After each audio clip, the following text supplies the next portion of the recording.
Europe 1, Punchline, Laurence Ferrari.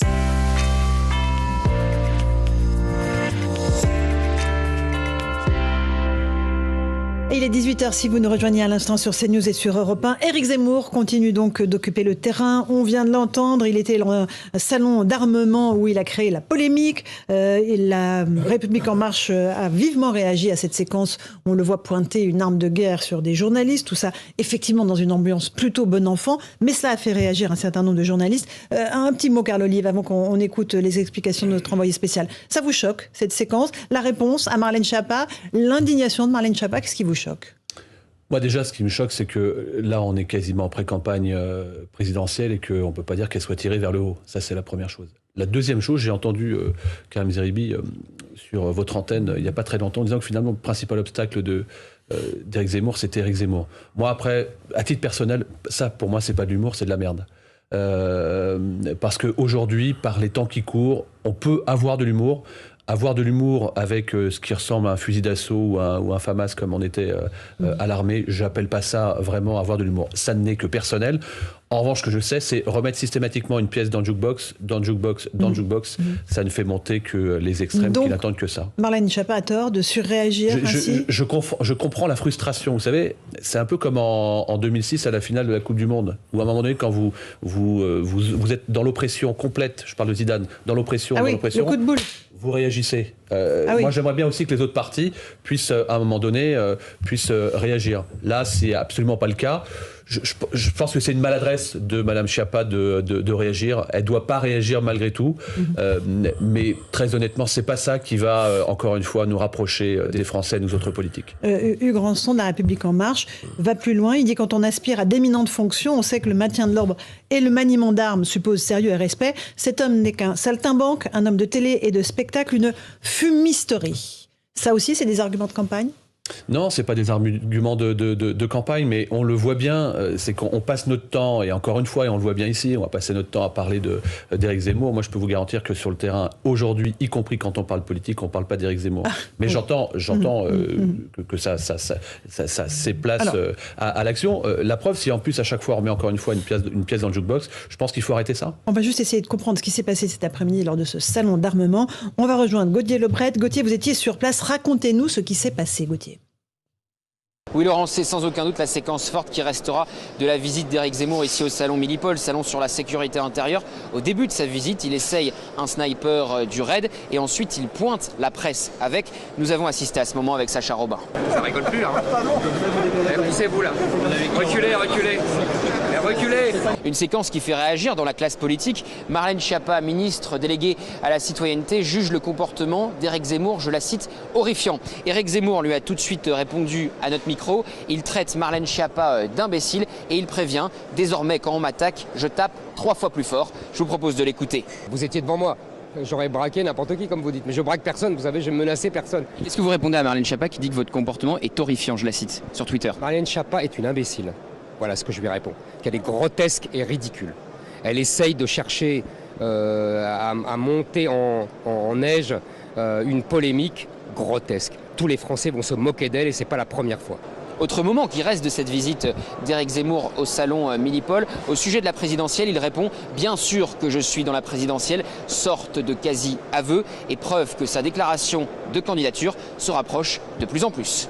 Merci Gauthier Lebret. Jean-Claude Dacier, humour ou dérapage pour vous de la part d'Éric Zemmour? Je serais tenté de dire halte au feu, au sens figuré, ça va sans dire. Bon, il n'y a pas mort d'homme. Mais reconnaissons que le geste d'Éric Zemmour, tous les chasseurs, même débutants, savent qu'on ne braque jamais une arme à feu sur une personne des environs. Jamais, personne. En principe, elles sont toujours déchargées, mais on ne sait jamais, il y a déjà eu des accidents. Donc c'est un geste un peu enfantin d'un garçon qui n'a pas l'habitude, c'est son droit, hein, de chasser le perdreau tous les week-ends. Donc, il a fait une bêtise, mais enfin, faut pas non plus, à mon avis, lui accorder plus d'importance que ça n'en a. Mais quand il dit elle est une imbécile... J'y viens. Là où je lui donne évidemment complètement tort, c'est qu'au lieu de... Je trouve que le commentaire de Marlène Schiappa est un peu caricatural et excessif, qu'elle en fait trop, comme ça lui arrive parfois. Elle dit c'est horrifiant. Oui. On ne peut pas viser des journalistes avec une arme en leur disant reculer, ce n'est pas drôle. Surtout après avoir dit vouloir réduire le pouvoir des médias. Je maintiens que c'est une réaction excessive. Qui ne correspond pas à la réalité de ce qu'a fait Zemmour. Maintenant, je termine. Le fait de la traiter d'imbécile est une faute. C'est une sottise. On ne fait pas ça, vous aviez raison. Où on va finir ? Il a complètement tort. C'est pas son premier dérapage. Ses arguments sont assez solides et forts sur le fond pour qu'il nous épargne des excès de langage. C'est pas le premier, je vais pas en faire la liste. Là, franchement, moi je suis peut-être un vieux de la vieille, mais on ne traite pas un ministre d'imbécile. On essaie de lui répondre et ça aurait été beaucoup plus positif pour lui avec le sourire, la détente et la décontraction. Là, tout ce qu'il y a autour et qui n'a pas compris son humour particulier, il les traite d'imbéciles. Il a tort sur toute la ligne et si ça continue comme ça, il va faire la démonstration, et j'en ai fini, qu'il ne prend pas les coups, qu'il ne supporte pas la critique. C'est pas bon pour un candidat. Karim Zeribi, sur cette séquence. Moi, il y a un paradoxe qui m'intrigue dans la vie politique de notre pays, y compris chez Éric Zemmour, c'est qu'ils regrettent tous la montée de la violence et de l'irrespect dans le pays, mais ils en font tous état. Et ils contribuent tous à alimenter et à nourrir cette violence. Alors, effectivement, elle est verbale, elle n'est pas physique, mais une violence verbale n'est pas moins reçue avec violence et déflagration pour celui qui la reçoit. Au lieu d'élever le débat, d'évoquer le fond, de ramener Marlène Schiappa éventuellement donc à ses prérogatives, la sécurité des Français, puisqu'elle est ministre déléguée au ministère de l'Intérieur, d'évoquer son projet. Il est sur un salon qui est le salon donc de la sécurité privée, de la sécurité digitale, de la cybersécurité. Il y a fort à faire pour le pays sur ces questions-là. Pas un mot sur ces sujets-là, qui sont des sujets de fond, éminemment importants pour l'avenir de la nation. En revanche, allez, petit match retour d'anathème, petit match de ping-pong entre eux, effroyable d'un côté, imbécile de l'autre.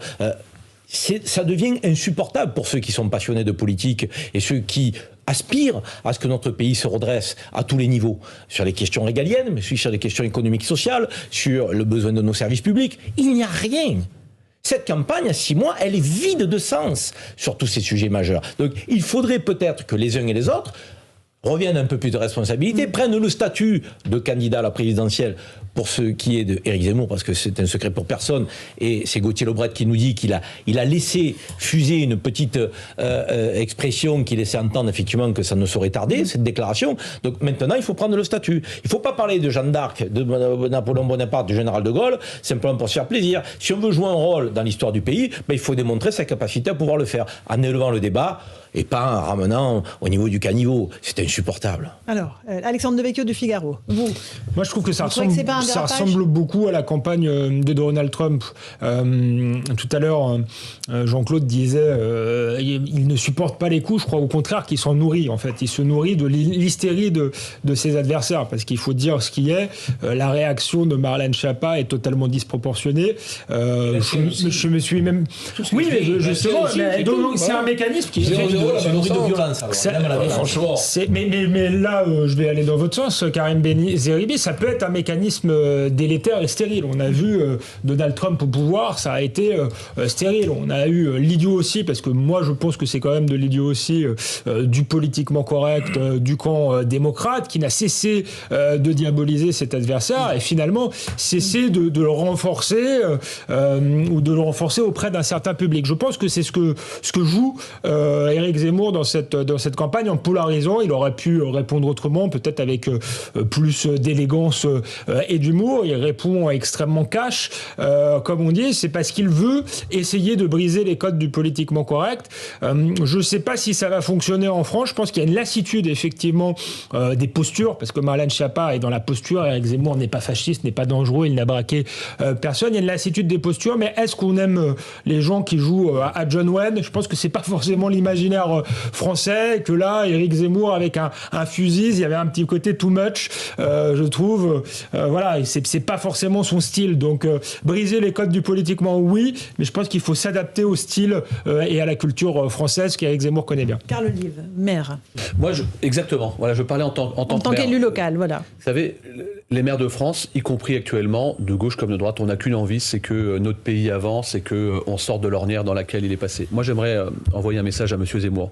Je pense, M. Zemmour, que la nuit porte conseil et que vous devriez vous excuser parce que vous allez porter cela comme un boulet pendant toute la campagne, et je suis pas sûr que les idées que vous partagez, que je ne partage pas, mais pour autant, je les respecte. Attends, laissez-le terminer, Alex. Juste terminer. Laissez-le terminer, Oui, et vous parlerez ensuite.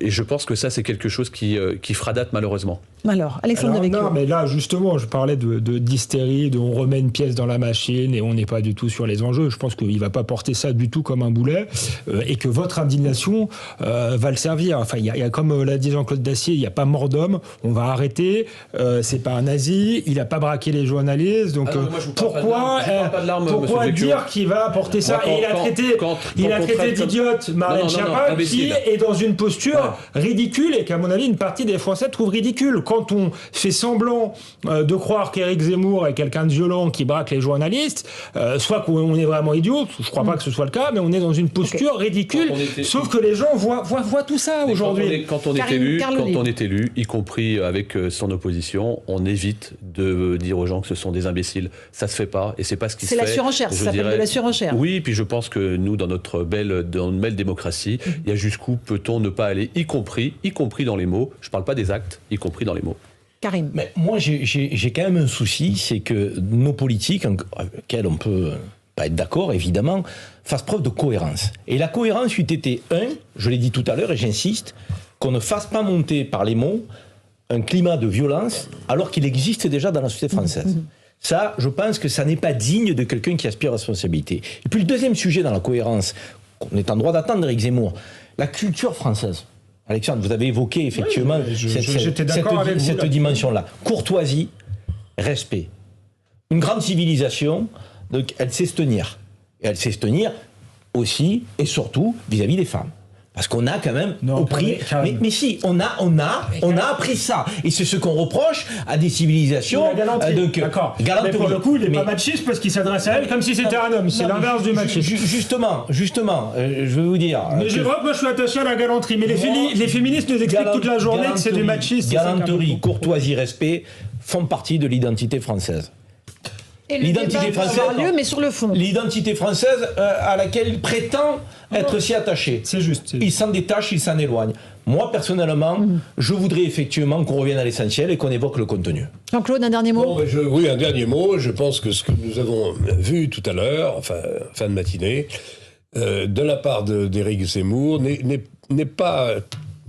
Il n'est pas tout à fait dans son rôle. Il est encore le polémiste brillant que l'on a connu et que l'on connaît encore. Il n'est pas encore candidat, vous me direz qu'il n'est pas déclaré officiellement, mais qui en doute. Donc je pense que quelque part, s'il persiste et s'il se convainc que de répondre coup par coup, en multipliant, en tapant même 2 fois plus fort que le coup qui lui est adressé, je pense qu'il va y laisser des plumes. Pourquoi ?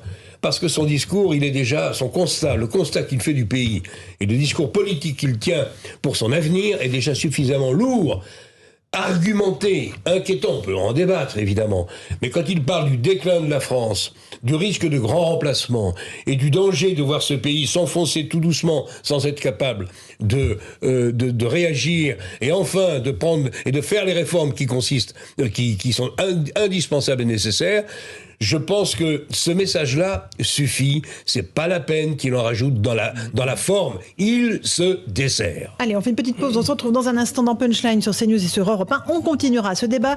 On évoquera aussi ce qui s'est passé à Marseille. 7 policiers blessés par un individu qui a refusé de se soumettre à un contrôle routier. Et puis aussi, on ira voir ce qui s'est passé à Bolène où un homme a été retrouvé décapité chez lui dans le Vaucluse. À tout de suite dans Punchline sur CNews et sur Europe 1. Punchline. Laurence Ferrari sur Europe 1.